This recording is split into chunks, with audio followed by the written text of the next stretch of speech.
2012, Grace Potter and the Nocturnals released their album, The Lion, the Beast, the Beat. It was a bit of a shift for the band, tapping into a darker, more country sound than the band had played before.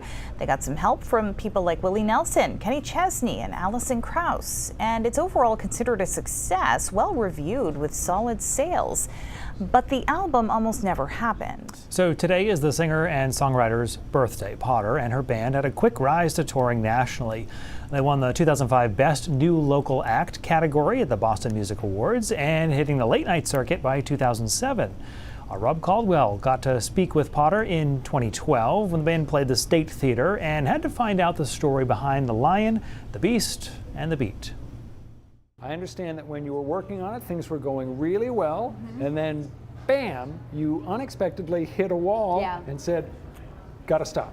Yeah, I put the brakes on the whole project because, you know, the music was great. It all sounded like hit records and radio friendly, this and that, and it was like exactly not what I wanted to do. And I can't explain it. It's not that I don't want to have songs that people want to sing along to, but it's just not where my head was at, and I felt there was a disconnect between each song. I didn't feel like there was a cohesive body of work, and we've always been an album band. We've always wanted to have the album be, 10, 12, 14 tracks of music that really matters and feels powerful from beginning to end. And so the record, I just scrapped almost the entire record and started over and sent the boys home. I said, guys, I'm really sorry, I need more time to brew.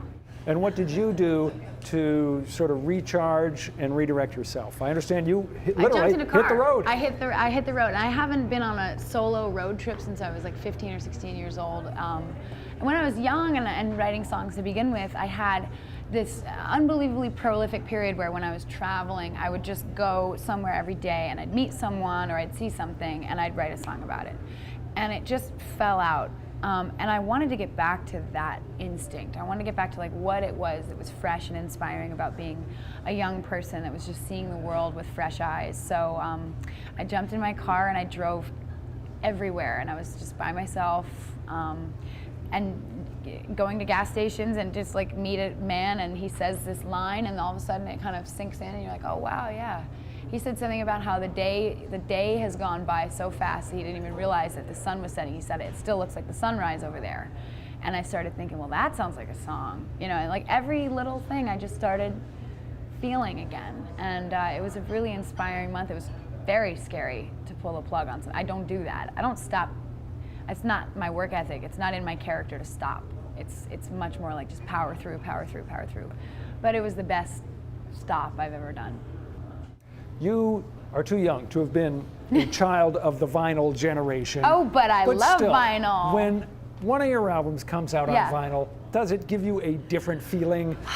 It's so good. It's so exciting because I grew up with vinyl. I did because my parents, I'm from Vermont, and I think the whole media age sort of came a little late in Vermont, so TV and pop music and the radio was sort of obsolete as a child. So I went through my parents' records and I thought that was pop music. So I'm listening to Jethro Tull, I'm listening to the band and the Kinks and the Rolling Stones, thinking that that's just what people are listening to.